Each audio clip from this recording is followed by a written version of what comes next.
Every Kala dreams about the big day, where she can finally walk down the aisle at her wedding. But just imagine the day finally arrives and everything's set. The band and the flowers, the gown and the hundreds of guests. And then, just hours before the wedding, the family has to make a painful decision to cancel because of COVID-19. Unfortunately, this is happening all around the world. And it actually just happened a block away from me. A young chassan and kala had to cancel their wedding just hours before. And believe it or not, on the same block, just down the block, a young boy named Ben, 13 years old, just before his bar mitzvah. He had been preparing his parsha for a year. And his family had to cancel his bar mitzvah too. And although it may be the right decision, these decisions are painful and heartbreaking. But what I found so inspiring is that later that day, I was out in my back porch, and all of a sudden I hear this music blaring. And I found out afterwards that this chassan and kala decided that even though they can't have this band and the flowers and the extravagant hall, and even though they can't have hundreds and hundreds of guests at their wedding, they are going to get married anyway, even if it's just with a handful of people.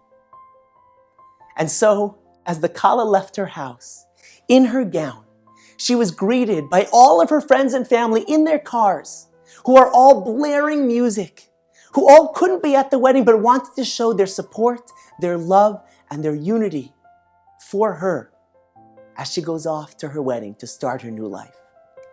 And then just a couple days later, on Friday, just before Ben's bar mitzvah, or what was supposed to be his bar mitzvah, all of his friends and family all plan at the exact same time to park their cars right in front of his house and to all play music at the exact same time and to sing and dance in the greatest display of support and love. And they all rejoice with him as he opens his front door and they come outside in shock and they too sing and dance from their front porch. All around the world, weddings, bar mitzvahs, and simchas, they're all being canceled. And for these families, it's incredibly painful because it's not what any of them expected or wanted or hoped for, ever. But if there's one thing that I learned from these families, it's that even though we can't choose for things to work out exactly how we expect, we can choose to either be enslaved to what could have been and what should have been, or we can choose to accept what is, and yes, to maybe even rejoice in our current situation. We're all going into Pesach, and I don't think this Pesach is what anybody ever expected or hoped for.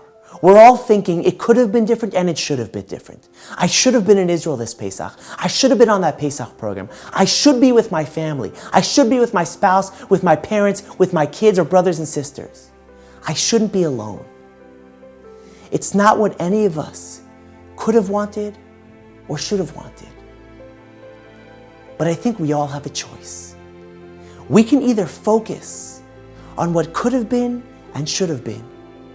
And if we do, it's understandable. The situation's painful.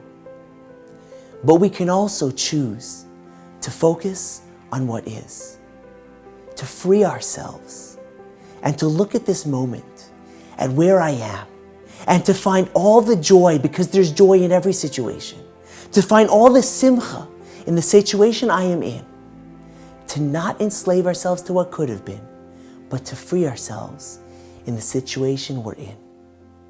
I want to wish everybody a Chag Kosher v'Sameach, and let's make this the most joyous, phenomenal, and incredible Pesach ever.